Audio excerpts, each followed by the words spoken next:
కాలభైరవుడి వృత్తాంతం గురించి కాశీఖండంలో ఎంత గొప్పగా చెప్తారంటే, మనిషి తట్టుకోలేని కష్టాలలో అత్యంత భయంకరమైనటువంటి కష్టం కారాగారవాసం. కారాగారవాసం అంతటి భయంకరమైన కష్టాన్ని ఎదుర్కోవలసి వచ్చినప్పుడు కూడా కాలభైరవ చరిత్ర చదివినా, కాలభైరవాష్టకం చదివినా, కాలభైరవోపాసనం చేసినా వాళ్ళు రక్షింపబడతారు అంటుంది శాస్త్రం. అంత అద్భుతమైనటువంటి మూర్తి ఆ కాలభైరవుడు. సాక్షాత్ పరమేశ్వరుడే కాలభైరవుడిగా ఆవిర్భవించాడు ఒకానొకప్పుడు.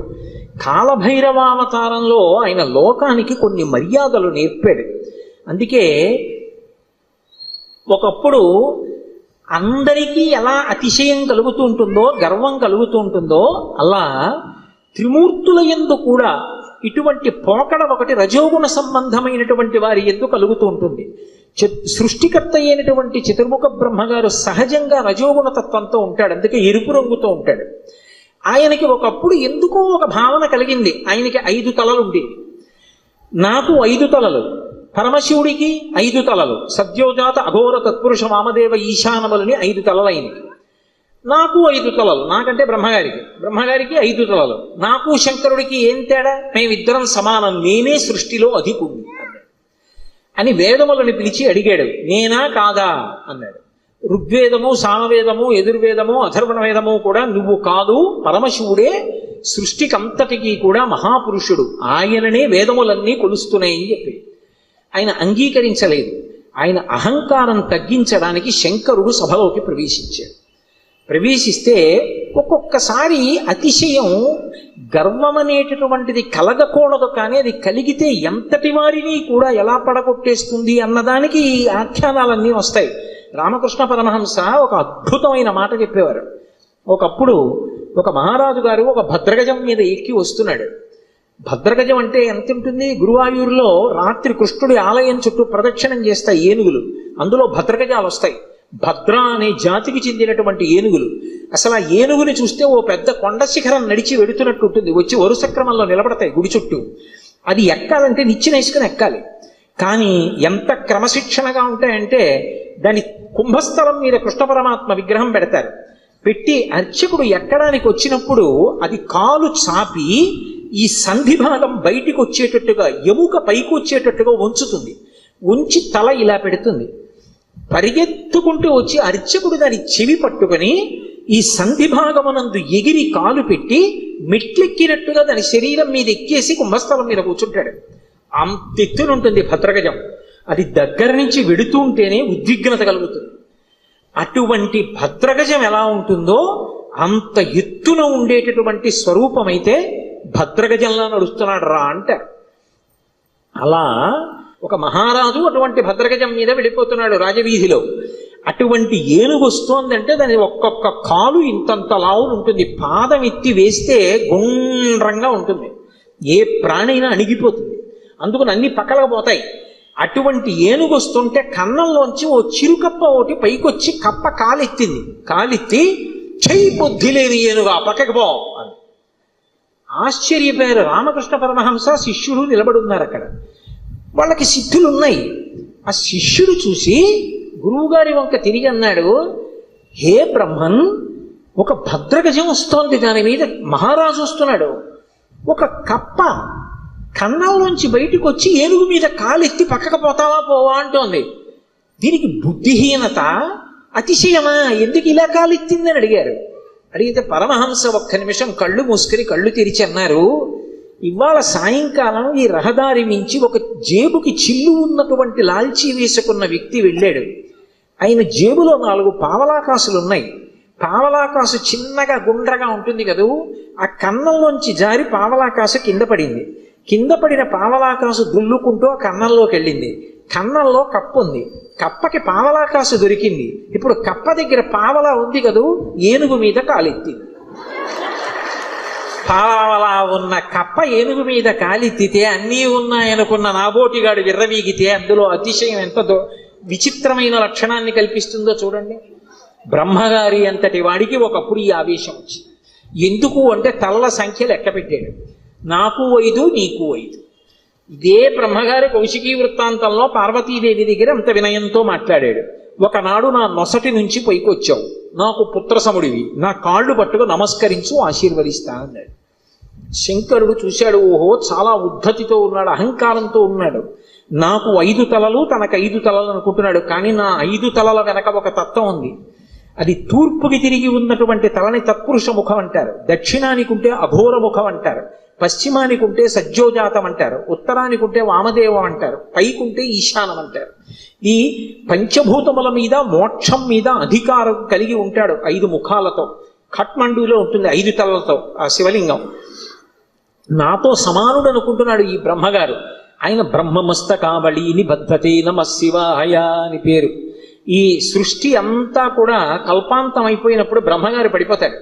పడిపోతే చూస్తాట శంకరుడు, అయ్యో పాపం, మొట్టమొదట పుట్టాడు అందరికన్నా, వేదములు ఇచ్చి సృష్టి చెయ్యమన్నాను, ఈయన కూడా బొత్తిగా ఇలా శ్మశానంలో పడిపోతే ఏం బాగుంటుంది, ఈయనకో మంచి స్థానం ఇద్దామని చెప్పి ఆ బుర్రి తీసి ఓ తడపలో గుచ్చుకుని మెళ్ళో వేసుకుంటాడు.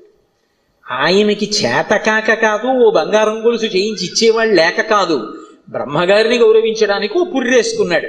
ఇలా ఎంతమంది బ్రహ్మలు విడిపోయారో ఆ పుర్రెలమాల పెద్ద మాల అయింది. పునుకల పేరు కంఠమున భూరి భుజంగము భూషణంబుగా అనయము భస్మధారణము ఎద్రి నివాసము మేరు విల్లుగా అనుగుగ దంతి జన్మమును హస్తమునందు కపాల చోళముల్ పడిబడి దల్తు శంకరు కృపావర రూపమును ఆశ్రయించదన్నంటారు. ఇప్పుడు అంతమంది బ్రహ్మల యొక్క పునుకలు ఆయన మెడలో హారంగా ఉంటాయి, అందుకేసుకుంటాడు పుర్రెలమాల. అరే, ఈ బ్రహ్మకి అతిశయం కలిగిందని తనలోంచి ఒక ప్రాణిని ఉత్పన్నం చేశాడు. భృంగి యొక్క అంశ, భృంగి యొక్క అవతారం వచ్చినటువంటి వాడు. ఒక్కసారి పరమశివుని అంశతోటే భైరవుడు ఉత్పన్నమయ్యాడు. ఆ భైరవుడు ముమ్మూర్తుల పరమశివుడు ఎలాగే ఉంటాడో అలాగే ఉంటాడు. ఆయన వస్తూనే ఆ బ్రహ్మగారి యొక్క పైన ఉన్నటువంటి తలకాయని పెద్ద యుద్ధం చేయలేదు, ఇలా గిల్లేశాడంతే. లోకంలో చూడండి మాట అంటారు, అదే అలా గిల్లేస్తున్నాయట్రా అంటారు. అన్నిటికన్నా తేలిక ఏమిటంటే గిల్లేయడం. అలా వెళ్ళిపోతే ఇలా గిల్లేసాడు అనుకోండి, తీయిపోతుంది అంతే. అది బాగా బలం ఉన్నవాడు ఏం చేస్తాడు, గిల్లుతూ ఉంటాడు. గిల్లి గజ్జాలు ఎట్టుకుంటాడు రా అంటారు. అందుకే గిల్లేయడం అంటే అంత తేలిక. యువతల వాడికి బలం ఎక్కువ ఉంటే బలం తక్కువ ఉన్నవాడిని గిల్లేస్తాడు. అందుకే బ్రహ్మగారి 5వ తలకాయని కష్టపడి తొలగతోశాడం లేదు, గిల్లీశాడంటారు. శంకరాచార్యులు వారు సౌందర్యలహరిలో కూడా అలాగే రాశారు, అంత అందంగానూ రచన చేశారు. మృణాళీ మృద్వీనాం తవ భుజలతానాం చతసృణాం చతుర్భిః సౌందర్యం సరసిజ భవస్తౌతి వదనైః నకేభ్యః సంత్రస్సన్ ప్రథమమథనాదందకరిపోః చతుర్ణాం శీర్షాణాం సమమభయ హస్తార్పణధియా అన్నారు. శంకరులకు శంకరులే చెల్లు. అహంకరించాడని కాలభైరవుడు ఓ తలకే గిల్లేశాడు. ఏమండి, ఇప్పుడు నేను ఇలా పట్టుకుని ఇలా గిల్లేశాను అనుకోండి, ఆ మిగిలిన పువ్వు ఏమనుకుంటుంది, దాన్ని ఒకదాన్ని గిల్లేండి నా జోలికి రాడనుకుంటుందా? ఏమో ఇలా అన్నవాడు మళ్ళీ ఇలా అంటే అది ఉడికిపోతే మళ్ళీ వచ్చేస్తుందేమో చెయ్యని. ఇప్పుడు ఇలా అన్నవాడు మళ్ళీ ఇంకోటి ఇలా అంటే 3 ఉంటాయి ఇంకా. అందుకని ఆయన ఏం చేశాడంటే బ్రహ్మగారు ఒక తలకాయ గిల్లేయగానే ఇంకా 4 తలకాయలు మిగిలాయి. అమ్మవారి వంక చూశాట. అమ్మవారు 4 చేతులతో ఉంటుంది కదా. అమ్మా, నేను తామర పువ్వులోంచి పుట్టాను, నీ చేతులు తామర పువ్వుల్లో ఉంటాయి కాబట్టి మన ఇద్దరికీ ఓ బంధుత్వం ఉంది. అమ్మా, నా 4 తలకాయలు తామర పువ్వుల్లాంటి నీ చేతుల కింద పెడతాను, కాపాడమ్మా అని 4 తలకాయలు గబగబా పెట్టుకెళ్ళి అమ్మవారు 4 చేతుల కింద పెట్టేటప్పటికి మళ్ళీ గిల్లుదామని చూశాడు. పైన అమ్మవారి చెయ్యి ఉంది, నవ్వి ఊరుకున్నాడు. అలా అమ్మా, నీ చేతులు పెట్టుండకపోతే బ్రహ్మగారి తలకాయలు ఉండేవో ఉండకపోవు, ఏమో గిల్లేసిన వాడు ఓటే గిల్లుతాడు నమ్మకం. కాబట్టి నకేభ్యః సంత్రస్సన్ గోటితో గిల్లేశాడంతే. కాలభైరవుడంతే అంతటి ప్రచండ శక్తి స్వరూపుడు. కాశీఖండంలో ఆయన గురించి ఒక అద్భుతమైనటువంటి విశేషం చెప్తారు. అజుండు తాను అధికుండుననుచు గర్వింప కరనఖాగ్రమునత చిరము త్రుంచి సాకారయగు బ్రహ్మహత్యతో చనుదేరి సర్వలోకంబులు సంచరించి వైకుంఠమునకేగి రమా వైకుంఠు లర్చించ అమృతభిక్షాసనం అరగించి కాశికానగర కంఠోపదేశంబున పగలవైచకరంపు బ్రహ్మపునుక ఆధిపత్యంబు పొందె కామారి చేత ప్రియవైచిన చోట కబురము చేసి కాశికాపురమునకు 7 గడయు చూపే క్రోధభైరవ దేవుండు కుంభజన్మ అంటారు. ఆయన బ్రహ్మగారి తలకాయ తుంపేశాడు. తుంపేస్తే ఆయన బ్రహ్మగారు బ్రహ్మహత్యాపాతకం వచ్చింది. పరమశివుడికి బ్రహ్మహత్యాపాతకం ఉంటుందా? ఆయన విధికి నిషేధానికి అతీతుడు. కానీ లోకంలో శివుడే చేశాడు కదా, మేమెందుకు చెయ్యకూడదని రేపు పొద్దున్న తెలియక జనులు బ్రహ్మహత్యా దోషం చేస్తే కట్టి కుడిపేస్తుంది. అందుకని దాని పాపం ఎంత కఠినంగా ఉంటుందో చూపించడానికి తాను బ్రహ్మహత్యాపాతకం పోగొట్టుకోవడానికి చెయ్యవలసిన ప్రాయశ్చిత్తాన్ని చేసి చూపించాడు. ఆ కల వచ్చి అంటుకుంది పుర్రె. ఆ చేతికి అంటుకున్న పుర్రెతోటి కపాల భిక్ష అందరినీ భిక్షాటన చేస్తూ లోకములన్నీ తిరిగాడు. తిరిగి తిరిగి తిరిగి తిరిగి ఒక రోజున వైకుంఠానికి వెళ్ళాడు. అబ్బా, ఇటువంటి అతిథి ఎక్కడ దొరుకుతాడు? ఊరక రారు మహాత్ములు వా రథముల ఇండ్ల కడకు వచ్చుటెల్లన్ కారణము మంగళములకు మీరొచ్చుట శుభమాకు నిజము మహాత్మ అంటాడు నందుడు గొర్గుడు వస్తే దశమస్కంధంలో. అలా గబగబా పరిగెత్తుకొచ్చి లోపలికి పిలిచి శ్రీమన్నారాయణుడు లక్ష్మీదేవి కూర్చోపెట్టి ఆయనకి ఆతిథ్యం ఇచ్చారు. ఆ ఆతిథ్యం ఇచ్చినప్పుడు ఏదో లౌకికంగా వండినటువంటి అన్నం పెట్టలేదు. భిక్షాన్నంగా ఏం పెట్టారంటే మనోరథము అనబడేటటువంటి ఒక అద్భుతమైనటువంటి అమృతం ఉంటుంది. అది ఒక్క వైకుంఠంలో వాళ్ళ దగ్గరే ఉంటుంది. ఆ అమృత రసాన్ని పెట్టారు. పెడితే ఆ అమృత పాయసం ఆరగించి లక్ష్మీ విష్ణువుల చేత అర్చింపబడిన వాడై బయలుదేరాడు. అన్ని లోకాలు తిరిగి తిరిగి తిరిగి తిరిగి కాశీపట్టణానికి వచ్చాడు. కాశీపట్టణంలోకి ప్రవేశించగానే చేతికున్నటువంటి బ్రహ్మకపాలం మూడి కింద పడి బద్దలైపోయింది. అంటే కాశీపట్టణం అంత గొప్ప పట్టణం. అందులోకి వెళ్ళగానే బ్రహ్మహత్య పోయింది. అప్పుడు ఆ లోపలికి వెళ్ళిన తర్వాత శంకరుడు బయలుదేరి వచ్చి ఈ కాశీపట్టణానికి అంతటికీ నిన్ను అధిపతిగా అభిషేకం చేస్తున్నానని కాలభైరవుణ్ణి కాశీపట్టణానికి పట్టాభిషిక్తుణ్ణి చేశాడు సంరక్షకుడుగా. ఆధిపత్యంబు పొందే కామారి చేత అంత అద్భుత రూపాన్ని పొందాడు. భైరవ అంటారు. భైరవ అంటే కుక్కకి భైరవ అని పేరు. ఎందుకంటే భయ్య నరుస్తుంది కాబట్టి, రవము అంటే శబ్దము, భయ్య నరిచి మీద పడుతుంది కాబట్టి భైరవ అంటే కుక్క. భైరవుడు వచ్చాడంటారు. కాదు, భైరవ అన్న మాటకు అర్థం ఏమిటంటే ఎవరిని చూస్తే హడిలిపోతామో, ఎవరిని చూస్తే భయం వేస్తుందో, ఎవరిని చూస్తే ఇక బుద్ధి పని చెయ్యదో అటువంటి భయంకరమైనటువంటి రూపంతో ఉండేటటువంటి వాడికి భైరవ అని పేరు. లోకంలో ఎవరైనా సరే బాగా పాపములు చేసి చేసి చేసి చేసి చేసి చేసి శరీరం విడిచిపెట్టేశారనుకోండి, ఈ లోకం విడిచిపెట్టి వెళ్ళిపోయేటప్పుట భైరవయాతన అని ఉంటుంది. ఆయన క్రోధ రూపంతో వెంటబడతాడు బెత్తం పట్టుకుని. ఆయన్ని చూసేటప్పటికి భయపడి చెమటలు కక్కుతూ పరిగెడతారు. పరిగెత్తి పరిగెత్తి పరిగెత్తి దాహార్తితో యమసదనం దగ్గర అగ్నిజ్వాలలతో ఉంటుంది తోరణం. ఆ తోరణం కింద నుంచి దూరుతాడు కాలిపోతూ. ఆ దోషం పోవాలి అంటే కాలభైరవ దర్శనం చేస్తారు. కాఠ్మండూలో కాశీపట్టణంలో కాలభైరవ దేవాలయాలు ఉన్నాయి. కాలభైరవ దర్శనం చేస్తే భైరవ దండన అని ఆయన వేస్తాడు. ఓ బెత్తం పెట్టి ఓసారి వీపు మీద కొడతారు ఇలాగా. అంటే అక్కడతో ఆ పాపాన్ని తీసేస్తాడు. ఆ చాలా అనుగ్రహమూర్తి. అలాగే కార్తీక మాసంలో వచ్చేటటువంటి పౌర్ణమి నాడు జ్వాలాతోరణం చేస్తారు. కొత్త గడ్డి తీసుకొచ్చి తోరణం కట్టి ఆ గడ్డి అంతా పెట్టి ఆవు నెయ్యి పోసి వెలిగిస్తారు. వెలిగించి పార్వతీ పరమేశ్వరులు పల్లకీలో వెళుతుంటే హరహర మహాదేవ శంభో శంకర అంటే భక్తులు కూడా పల్లకీతో వెళ్ళి మళ్ళీ వస్తూ ఉంటారు. ఎందుకు అలా వెళ్ళి వస్తూ ఉంటారు అంటే నరకలోకానికి వెళ్ళి అగ్నితోరణం కింద నుంచి దూరవలసినటువంటి అగత్యాన్ని తీసేసి ఇక్కడే అగ్నితోరణం కింద నీవు అక్కడ చూడక్కర్లేదురా, నేను నీకు అండ ఉంటాను, బెంగ పెట్టుకోకని ఆయన నడిచి ఆయన వెనక మనం నడిస్తే ఇంకా అక్కడ అగ్నితోరణం చూడక్కర్లేదు, తిన్నగా మంచి లోకాలకు వెళ్ళిపోతాడు. దానికోసం ఇక్కడ ఆయన అద్భుతమైనటువంటి జ్వాలాతోరణం చేస్తాడు. మనం చేస్తే అనుగ్రహాన్ని శంకరుడి ద్వారా పొందుతామని. అందుకని భైరవ అంటారు. శంకర భగవత్పాదులు కాలభైరవుని యొక్క వైభవం మీద ఒక అష్టకం చేశారు. దేవరాజ సేవ్యమాన భావనాంగ్రి పంకజం వ్యాళ యజ్ఞ సూత్రం ఇందు శేఖరం కృపాకరం నారదాది యోగి బృంద వందితం దిగంబరం కాశికాపురాధినాథ కాల భైరవం భజే. నారదాది యోగి బృంద వందితం దిగంబరం అంటారు. ఆయన నారదుడు వంటి యోగి బృందముల చేత నృతింపబడుతూ ఉంటాడు. దేవరాజ సేవ్యమాన భావనాంగ్రి పంకజం, పావనాంగ్రి పంకజం. దేవరాజు అంటే ఇంద్రుడు. ఇంద్రాదుల చేత పూజింపబడేటటువంటి పాదపద్మములు కలిగినటువంటి వాడు. వ్యాళయజ్ఞ సూత్రం ఇందు శేఖరం కృపాకరం. ఆ చంద్రబింబాన్ని శుక్లపక్షంలో ఉండేటటువంటి తదియనాటి చంద్రరేఖని కొప్పులో ధరించి ఉంటాడు. ఆయన వ్యాళ యజ్ఞ సూత్రమిందు శేఖరం కృపాకరం నారదాది యోగి బృంద వందితం దిగంబరం. ఆయన దిక్కులన్నీ ఆయనకి అంబరములై ఉంటాయి. ఆ దిక్కులు అంబరములై ఉన్న మీదట కొత్తగా ఇక వస్త్రాన్ని కట్టుకోడు, దిశములతో ఉంటాడు. అది ఒకటి. అసలు తెలుసుకోవలసిన రహస్యం వేరే ఉంటుంది. ఎప్పుడైనా మీరు శివాలయంలోకి వెళ్ళినప్పుడు కాలభైరవ దేవాలయానికి వెడితే బట్ట ఉండదు, ఆయన దిగంబరంగా నిలబడి ఉంటాడు. ఎందుకు అలా ఉంటాడు అంటే దానికి ఒక కారణం ఉంది.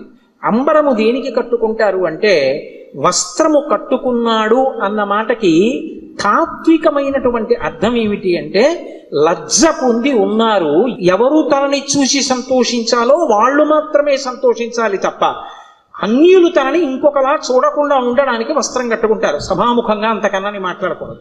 బట్ట దేనికి కట్టుకుంటారు అంటే, ఏ పురుషుడు తనని ఎలా చూడాలో అలాగే చూడాలి. భర్త అయితే దాని అవసరం లేదు, భర్త కానివాడు ఇంకొకలా చూడ్డానికి వీల్లేదు. అంబరము ధరించి ఉంటారు. అంబరము భక్తికి సంకేతం. భక్తి అంబరమును కట్టుకుంటారు. భక్తి అంబరం కట్టుకుంటే పురుషుడి చేత ఆకర్షింపబడతాడు. ఎవరా పురుషుడు? ఒక్కడే పురుషుడు.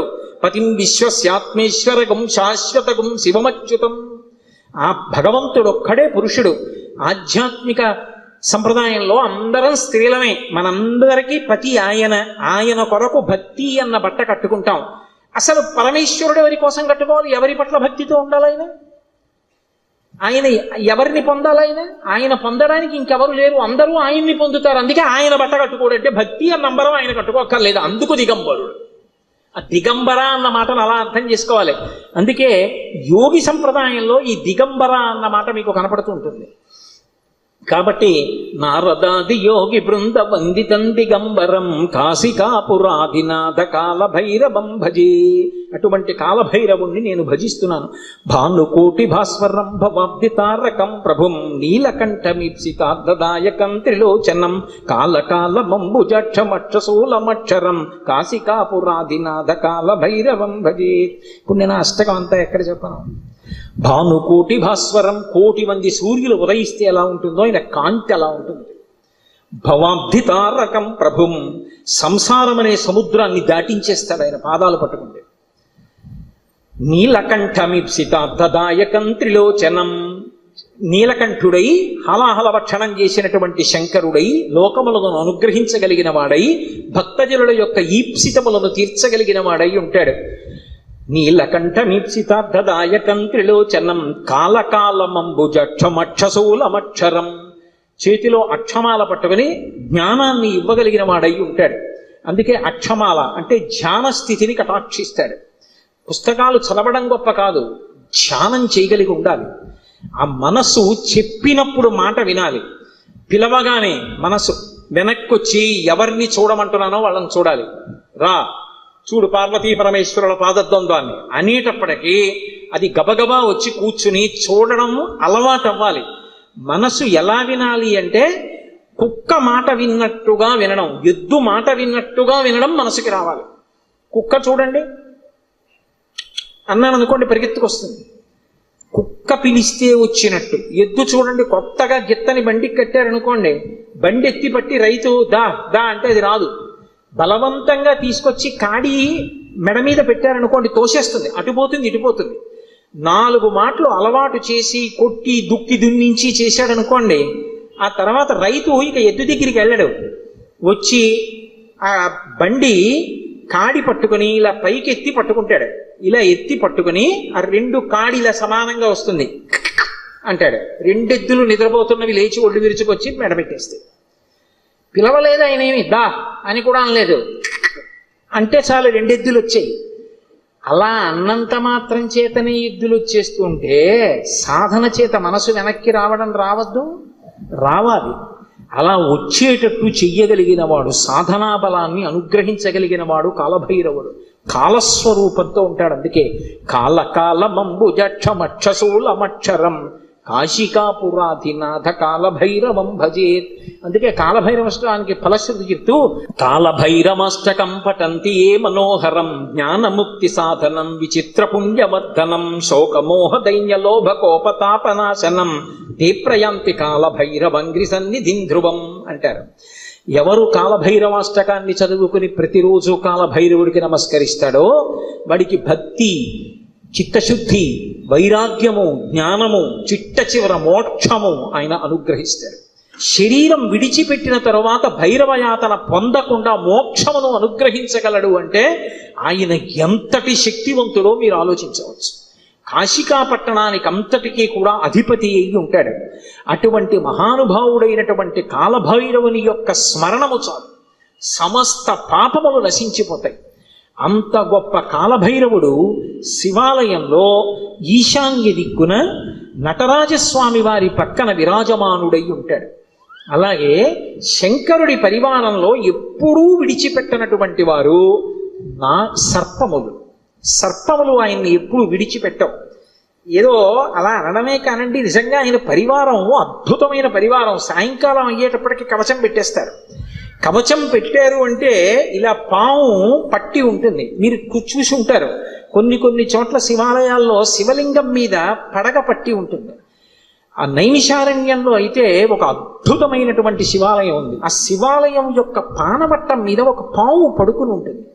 అది పడుకుని ఉన్నట్టుగా చిత్రీకరింపబడి ఉంటుంది. అద్భుతమైనటువంటి శివాలయం. అవన్నీ మీకు చూపిస్తారు. అక్కడే కొంచెం దూరం వెళితే రుద్రావర్తము అని గోమతి నది లోపల ధర్మరాజు గారు ప్రతిష్ఠ చేశాడు శివలింగాన్ని. సుడి ఏమీ కనపడదు, మీకు నీరు తిరగదు, కానీ ఇలా నీరు వెళ్ళిపోతూ ఉంటుంది. దాని ముందు కానీ వెనక కానీ మీరు మారేడాకేస్తే పైనుంచి తేలి వెళ్ళిపోతుంది. శివలింగం లోపలున్న చోటుకొచ్చి మారేడు దళం వేస్తే నిలువుగా లోపలికి వెళ్ళిపోతుంది. మీరు 100 జామకాయలు, జామ పళ్ళు తీసుకెళ్ళి అందులో వేయండి, మీరు ఏమీ అడగకపోతే ఒక్క కాయ పైకి రాదు, నిలువుగా వరుస క్రమంలో లోపలికి వెళ్ళిపోతాయి. స్వామి ప్రసాదం ఇవ్వండి అని పైకి అడిగారు అనుకోండి, అన్ని పళ్ళు లోపలికి వెళ్ళిపోయి ఒక్క పండు పైకి వస్తుంది. భగవంతుని యొక్క అనుగ్రహము తిరుగులేనిది, ఈశ్వరుడు ఉన్నాడు అనడానికి ప్రబలమైనటువంటి సాక్ష్యాలు అవన్నీ. కాబట్టి ఆ పావు అనేటటువంటిది శివలింగం మీద పడగ పట్టి ఉంటుంది, అమ్మవారి యొక్క స్వరూపం. ఆ నాగులు ఎప్పుడూ శంకరుడితో అనుబంధంతో ఉంటాయి. అసలు ఆ పావు దేనికి గుర్తు అంటే కుండలిని శక్తికి ప్రతీక, అమ్మవారికి ప్రతీక.